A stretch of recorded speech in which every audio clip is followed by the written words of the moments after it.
All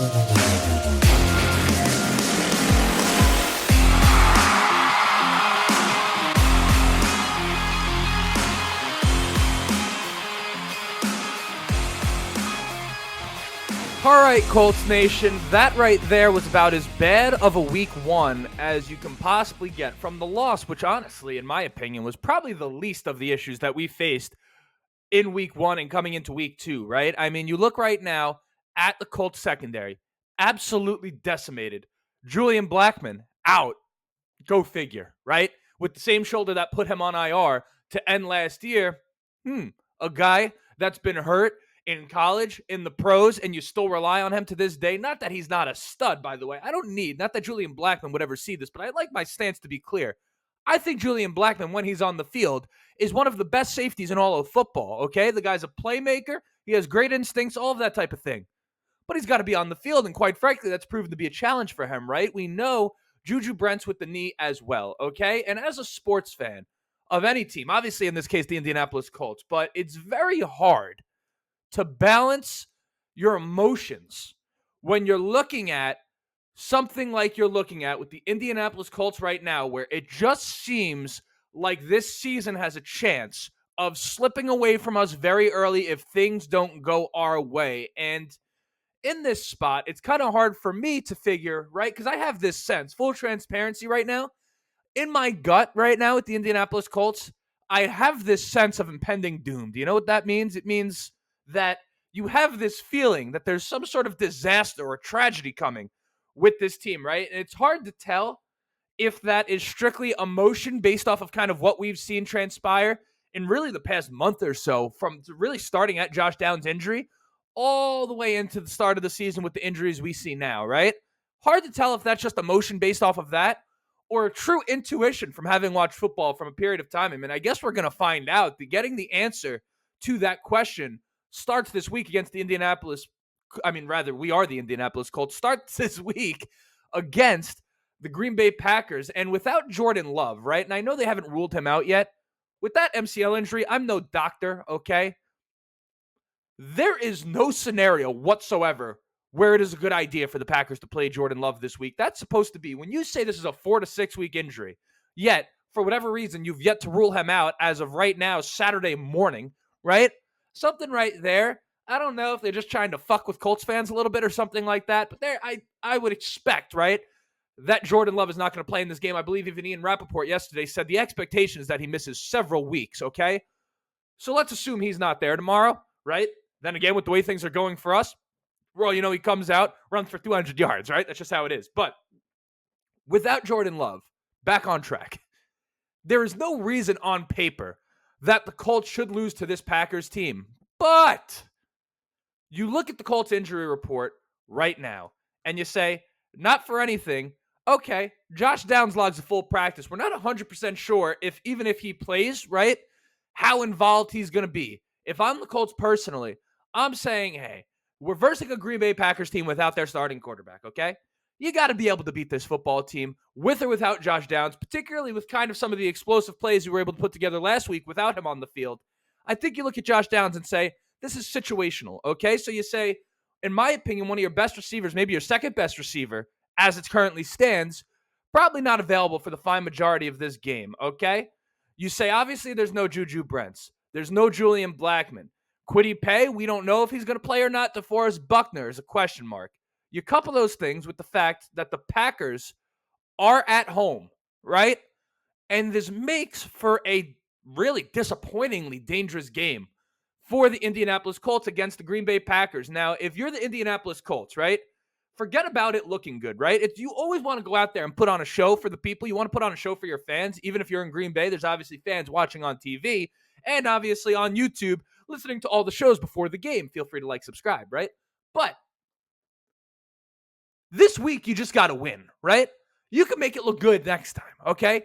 Right now, you just got to win. As a team, it's simply just go 1-0 right now. Now, as a fan base, it's about having the possibility to be 1-1 going into week 3 against the Chicago Bears, which ultimately is the truth, right? Because you have a chance to realistically come out of that stretch 2-1, despite the fact that we're kind of reeling right now as a team, it feels like. But if you're the Colts, it's about going 1-0 and winning this week.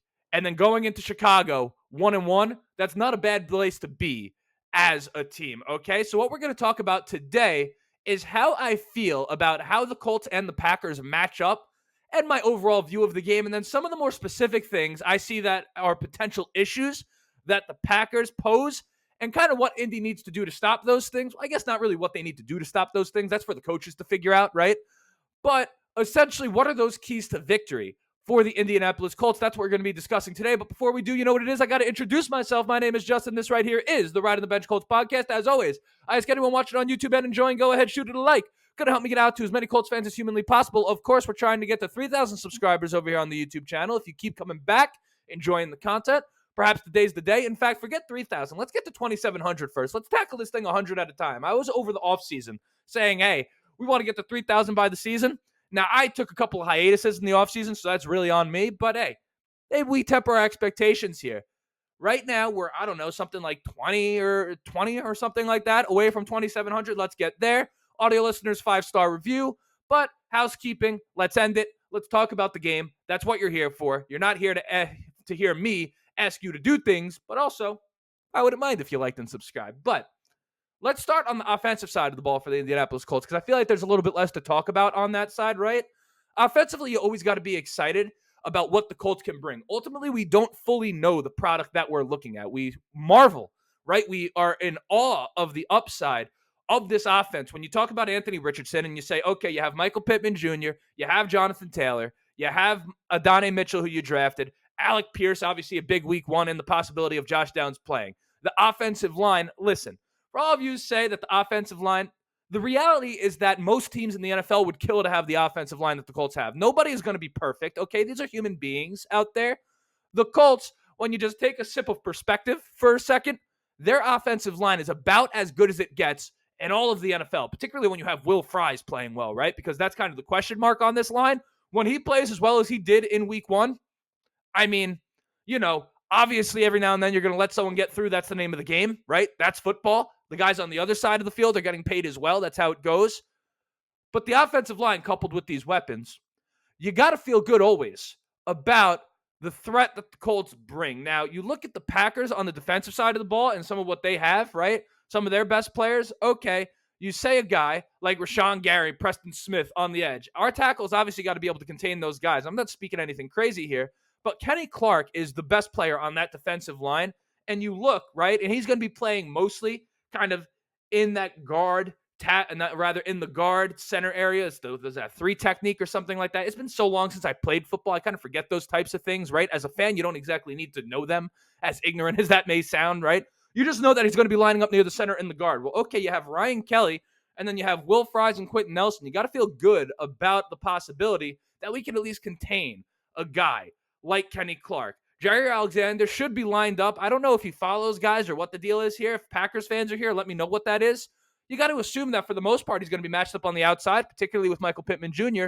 Okay, everyone else has to be involved. That's always going to be the case. But again, we like that.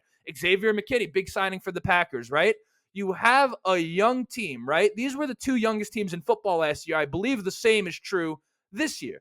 The Colts ultimately cannot turn the ball over on offense. If they just do what they should do on the offensive side of the ball, which is just kind of run the ball well, right? And not turn the ball over a lot, right? Obviously, 1 turnover, 2 turnovers, I guess happens. But 2 turnovers, you're really playing a sketchy game. 1 turnover, unless it's like the most inopportune turnover of all time. Everyone gets 1 turnover on a given game. You're allowed to do that, okay? 2 turnovers, that's when you're playing a risky game, right? The Colts offense is the least of our worries going into this game against the Green Bay Packers, right? Or it should be.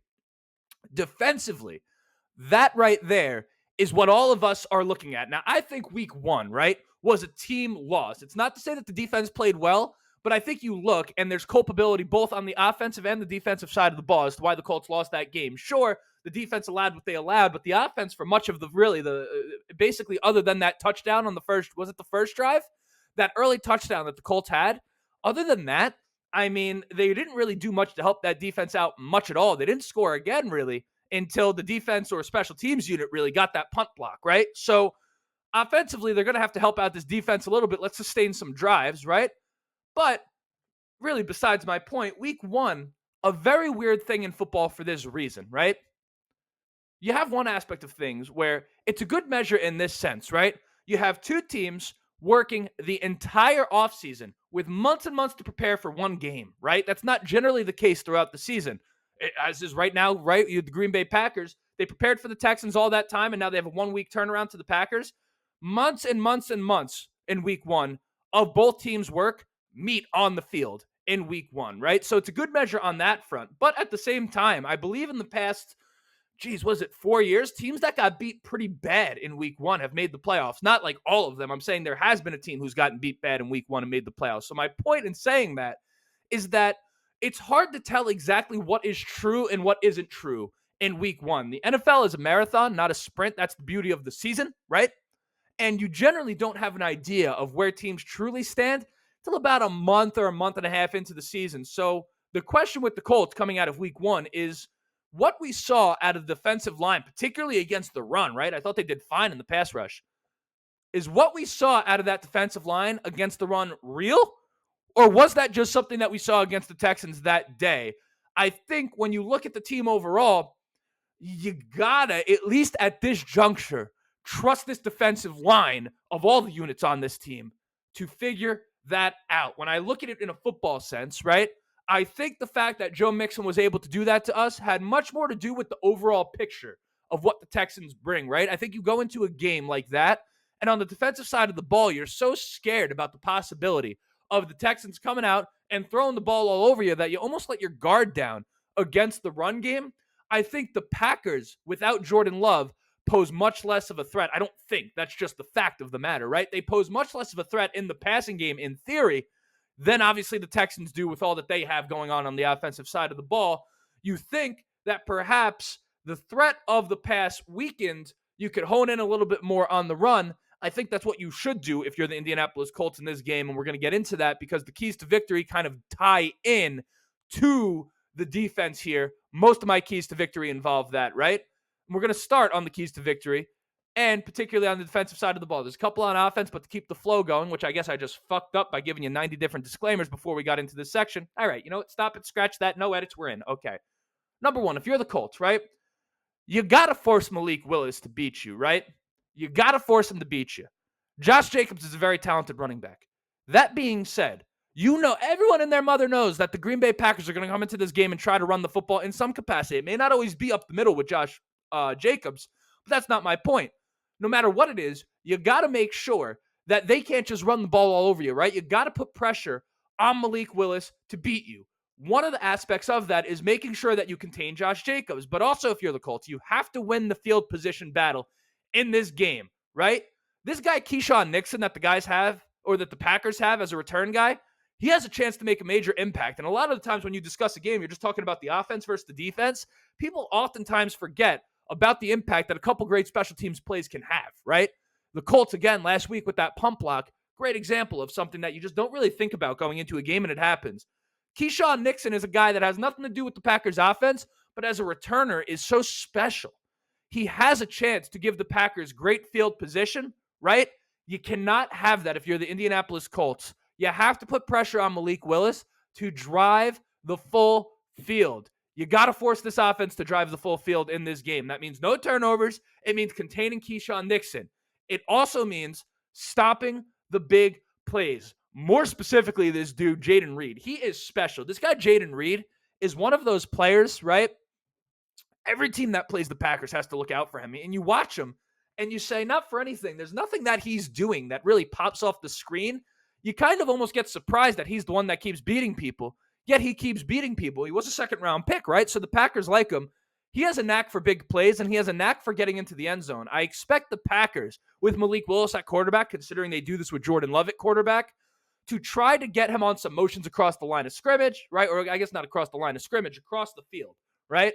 And some of those jet sweep type looks to get him out on the perimeter in space. One, because it's a place where he excels, but even more importantly, it's a place where we've seen the Colts struggle on defense year after year after year. Are some of these plays that are out on the perimeter, these short ones that are kind of right around the hash marks, right? And all of a sudden they turn into a big play, whether it's a screen play or a sweep or something like that. The Colts have struggled against that type of look. The Packers have a guy in Jayden Reed who absolutely excels at that type of thing, the Colts have to make sure that he doesn't get beat on that. You look at the safeties, right? Without Julian Blackmon, I mean, we're in a world of trouble at safety on paper, right? Nick Cross isn't really a coverage guy per se. We'd like him to progress there. He's very young, right? But we like him as a tackler. And okay, you have Ronnie Harrison Jr. out there, who I didn't think they should have ever cut, if you want me to be 100% honest with you, but nice to see him back on the team now. He's kind of a playmaker, and what a chance it is for Rodney Thomas to come in and show and remind people what he was able to bring in week one. But you got to keep things in front of you if you're the Indianapolis Colts, right? Again, this thing is just stopping big plays. I'm trying to explain where I see the big plays coming from for the Packers. I see them on the perimeter for Jaden Reed, and I see them down the field with some of these other guys that you forget about. Christian Watson is a guy that's a forgotten player now. That is a big play waiting to happen, okay? Watson is an absolute physical freak of nature. He can high point the ball, and he's a really impressive deep threat if you give him the opportunity. The Colts are the type of team that in the secondary, the Packers can make you pay with a guy like Christian Watson. Of course, Jaden Reed, we saw him have a 70-yard touchdown last week, right, against the Eagles. And Dontavian Wicks is a guy that maybe not all Colts fans would know about.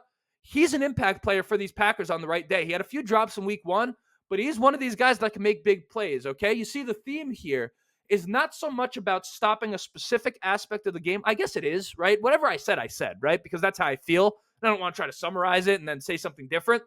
My point is that you have to force Malik Willis to be the guy to beat you, okay?